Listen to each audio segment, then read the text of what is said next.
ఓం శ్రీ మాత్రే నమః ఛానల్లోకి స్వాగతం అండి. 2025వ సంవత్సరం సెప్టెంబర్ 21వ తేదీ భాద్రపద అమావాస్య రోజున సూర్యగ్రహణం ఏర్పడనుంది. జ్యోతిష శాస్త్రం ప్రకారం సూర్యగ్రహణానికి విశేషమైన ప్రాముఖ్యత ఉంటుంది.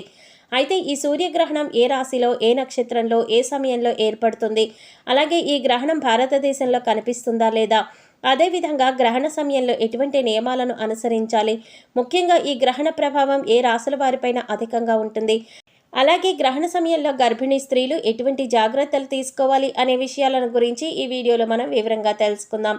కానీ అంతకంటే ముందుగా మీరు కనుక మన ఛానల్ ఇప్పటి వరకు సబ్స్క్రైబ్ చేసుకోకపోతే సబ్స్క్రైబ్ చేసుకొని పక్కనే వచ్చిన బెల్ ఐకాన్ నొక్కి ఆల్ సెలెక్ట్ చేసుకుంటే మేము ఇలాంటి వీడియోస్ అప్లోడ్ చేయగానే ముందుగా మీకు నోటిఫికేషన్ వస్తుంది.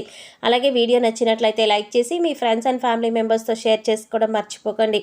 అలాగే వీడియోని ఎక్కడక్కడ స్కిప్ చేయకుండా చివరి వరకు చూస్తేనే మేము ఏం చెప్తున్నామో మీకు పూర్తిగా అర్థమవుతుంది. ఇక వివరాలకు వెళ్ళిపోతే హిందూ సాంప్రదాయం ప్రకారం సూర్యగ్రహణం, చంద్రగ్రహణాలకు చాలా ప్రాముఖ్యత ఉంటుంది. అలాగే సాధారణంగా సూర్యగ్రహణం ఒక నెలలో, చంద్రగ్రహణం మరో నెలలో వస్తూ ఉంటాయి. అయితే ఈసారి ఒకే నెలలో సూర్యగ్రహణం, చంద్రగ్రహణం సంభవించాయి. ఇలా ఒకే నెలలో సూర్య చంద్రగ్రహణాలు సంభవించినప్పుడు ఈ గ్రహణాల యొక్క ప్రభావం ఖచ్చితంగా ఉంటుందని జ్యోతిష శాస్త్ర నిపుణులు తెలియజేస్తున్నారు. సెప్టెంబర్ 21 భాద్రపద అమావాస్య రోజున రెండో పాక్షిక సూర్యగ్రహణం సంభవించనుంది. ఈ పాక్షిక సూర్యగ్రహణం సెప్టెంబర్ 21వ తేదీ రాత్రి 10:59 అంటే 11 గంటల నుంచి ప్రారంభమవుతుంది. మరుసటి రోజు అంటే సెప్టెంబర్ 22వ తేదీ తెల్లవారుజామున 3:23 వరకు ఉంటుంది. సెప్టెంబర్ 21వ తేదీన సంభవించిన ఈ సూర్యగ్రహణం ఈ ఏడాది ఆఖరి సూర్యగ్రహణం. అలాగే జ్యోతిష శాస్త్రం ప్రకారం ఈ గ్రహణం కన్యా రాశిలో ఉత్తర పాల్గొని నక్షత్రంలో ఏర్పడుతుంది. కాబట్టి ఈ గ్రహణాన్ని కన్యా రాశి వారు చూడకూడదు. అలాగే ఈ గ్రహణ ప్రభావం అనేది కన్యా రాశితో పాటుగా మరో 3 రాశులపైన కూడా ఉంటుంది. ఈ గ్రహణ ప్రభావం అధికంగా ఉన్న మరో రాశి మిథున రాశి. వీరికి ఈ గ్రహణ ప్రభావం వల్ల ఆర్థిక చిక్కులు, అనవసరమైన కేసుల్లో ఇరుక్కోవడం వంటివి జరిగే అవకాశాలు ఉన్నాయి. కాబట్టి ఈ సమయంలో తగిన జాగ్రత్తలు తీసుకోవాలి. అలాగే కన్యా రాశి వారికి కుటుంబ సమస్యలు, ఆర్థిక సంక్షోభం, అలాగే ఆరోగ్య సమస్యలు తలెత్తే అవకాశం ఉంది. అదేవిధంగా ధనుసు రాశి వారికి చేసేటటువంటి పనిలో నిరాశ, తెలియని నిరుత్సాహం వంటివి కలుగుతాయి. ఉద్యోగపరంగా కొద్దిపాటి చిరాకులు కలగడం వంటివి, పదోన్నతిలో ఇబ్బందులు రావడం వంటివి కూడా జరిగే అవకాశాలు ఉన్నాయి. అలాగే మీనరాశి వారికి కూడా ఆరోగ్య సమస్యలు, వృత్తిపరమైన సమస్యలు అధికమయ్యే సూచనలు ఉన్నాయి. కాబట్టి ఈ 4 రాశుల వారు గ్రహణ నియమాలను తప్పకుండా పాటించాలి. అలాగే గ్రహణం జరుగుతున్న సమయంలో వీరు గ్రహణాన్ని చూడకూడదు. వీలైతే గ్రహణం తర్వాత వీరు ఈ చిన్న పరిహారాన్ని పాటించడం ద్వారా గ్రహణ దోషాన్ని తొలగించుకోవచ్చు. ఈ 4 రాశుల వారు గ్రహణం పూర్తయిన తర్వాత చేసే విడుపు స్నానంలో బిర్యానీ ఆకు, లవంగాలు, యాలకులు, జాజికాయ, అరివి, పసుపు ఈ 5 వస్తువులను వేసుకొని స్నానం చేస్తే సకల దోషాలు తొలగిపోతాయి. అంతేకాకుండా వీరిపైన చెడు గాలి ప్రభావం పడదు. ముఖ్యంగా తంత్ర ప్రయోగాలు, వశీకరణ ప్రయోగాలు వంటివి పనిచేయవు. అలాగే ఆరోగ్య సమస్యలు వంటివి కూడా తీరిపోతాయి. అసలు పాక్షిక సూర్యగ్రహణం అంటే ఏమిటి అనే విషయాన్ని గురించి చూసినట్లయితే ఇది సంపూర్ణ సూర్యగ్రహణం కంటే భిన్నంగా ఉంటుంది. ఈ సమయంలో చంద్రుడు సూర్యుడి కాంతిని పాక్షికంగా అడ్డుకోవడం వల్ల సూర్యుడిలో కొంత భాగం మాత్రమే కనిపిస్తుంది. అంటే ఈ గ్రహణ సమయంలో సూర్యుడు నెలవంక ఆకారంలో పాక్షికంగా కనిపిస్తాడు. అందుకే దీన్ని పాక్షిక సూర్యగ్రహణంగా అభివర్ణిస్తారు. సాధారణంగా సూర్యగ్రహణానికి 12 గంటల ముందు సూతక కాలం ప్రారంభమవుతుంది. కాబట్టి ఈ సమయంలో గ్రహణ నియమాలు ఖచ్చితంగా పాటించాలి.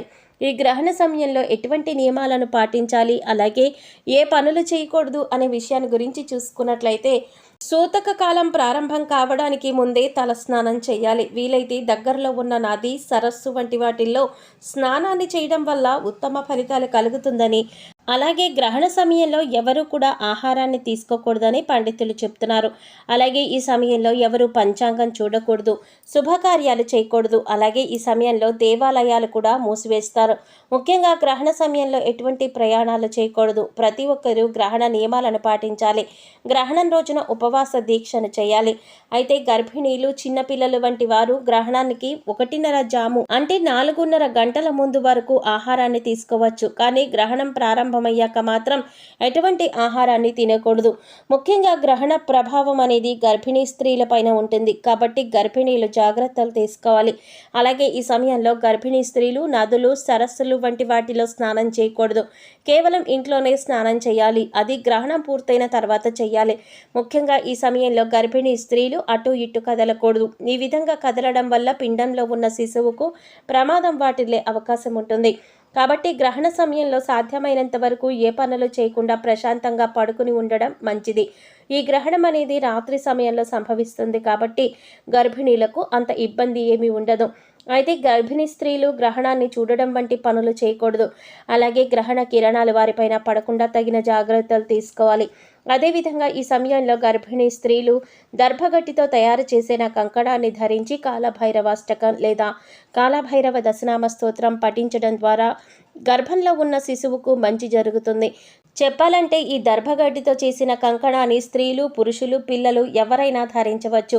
ఈ విధంగా ధరించిన కంకణాన్ని మరుసటి రోజు విడుపు స్నానం అయిన తర్వాత ప్రవహించే నదిలో కానీ ఎవరూ తొక్కని ప్రదేశంలో కానీ పడేయాలి. అలాగే గ్రహణ మోక్షం అయిన తర్వాత సూర్యోదయం సమయంలో నదీ తీర ప్రాంతాలలో నివసించేవారు నదీ స్నానం లేదా సరస్సులో స్నానం చేయాలి. ఇలా చేస్తే శుభ ఫలితాలు కలుగుతాయి. లేదంటే ఇంటి దగ్గర నీటిలో దర్భను వేసుకొని తలస్నానం చేయాలి. తర్వాత ఇంటిని మొత్తం గంగాజలంతో కానీ పసుపు నీళ్లతో కానీ శుద్ధి చేసుకోవాలి. వీలైతే గోపంచకాన్ని ఇంట్లో ప్రోక్షణ చేయటం ద్వారా శుభ ఫలితాలు పొందుతారు. ఆ తర్వాత దేవుని మందిరాన్ని శుభ్రం చేసుకొని పూజా కార్యక్రమాలు ముగించుకొని తర్వాత ఆహారాన్ని తీసుకోవాలి.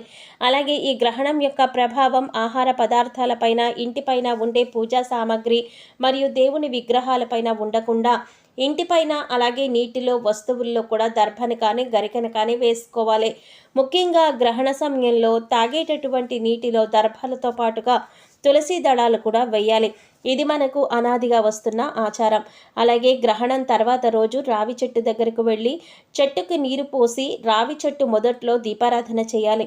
వీలైతే దగ్గరలో ఉన్న ఆలయాన్ని సందర్శించుకొని ఆవు నీతితో దీపం వెలిగించాలి. అలాగే శివునికి రుద్రాభిషేకం చేయించుకోవడం ద్వారా గ్రహణం ద్వారా కలిగే దోషాలు తొలగిపోతాయి. ఈ పాక్షిక సూర్యగ్రహణం భారతదేశంలో కనిపిస్తుందా లేదా అనే విషయానికి వస్తే సెప్టెంబర్ 21వ తేదీన ఏర్పడబోతున్న ఈ పాక్షిక సూర్యగ్రహణం భారతదేశంలో కనిపించదు. కాబట్టి సూతక కాలం వర్తించదు. గ్రహణ నియమాలను పాటించవలసిన అవసరం లేదు. అయితే ఈ పాక్షిక సూర్యగ్రహణం ఆస్ట్రేలియా, న్యూజిలాండ్, అట్లాంటిక్ మహాసముద్రం, ఆర్కిటికా, పసిఫిక్ మహాసముద్రం తదితర ప్రాంతాలలో కనిపిస్తుంది. ఎవరైనా ఈ సూర్యగ్రహణాన్ని నేరుగా చూడడం మంచిది కాదని పెద్దలు చెప్తున్నారు. ఎందుకంటే సూర్యుడి నుంచి వెలువరే యూవీ కిరణాలు నేరుగా మన కళ్ళను తాకితే కళ్లకు నష్టం కలిగే ప్రమాదం ఉంది. కాబట్టి నేరుగా చూడకూడదు.